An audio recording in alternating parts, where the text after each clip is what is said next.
Aceh damai, Aceh ku memilih. Ini ada pemahaman kita bersama bahwa ini pelaksanaan bisa menerima keputusan ini. Ya tentu untuk bisa diterima ya, dilakukan juga secara jujur, secara cukup ya. Oke. Mudah-mudahan peace journalism ya. Terima kasih untuk itu semua ya.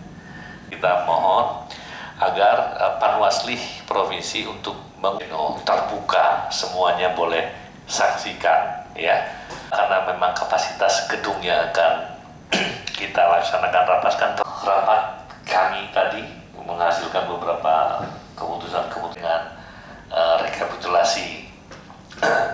Kita juga tadi membahas soal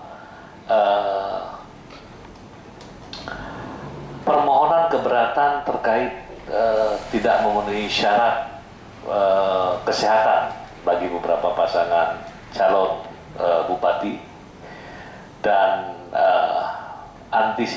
bukan antisipasi tapi persiapan kita untuk juga menghadapi sengketa pilkada ya, yang mungkin akan berpotensi muncul pada saat kita atau setelah kita menetapkan rapat pleno rekapitulasi, atau setelah kita menetapkan calon gubernur wakil gubernur Aceh, dan setelah teman-teman kabupaten kota menetapkan tanggal 24 Oktober itu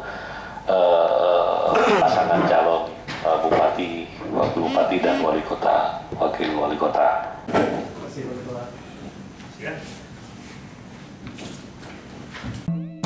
Aceh damai, Aceh ku memilih.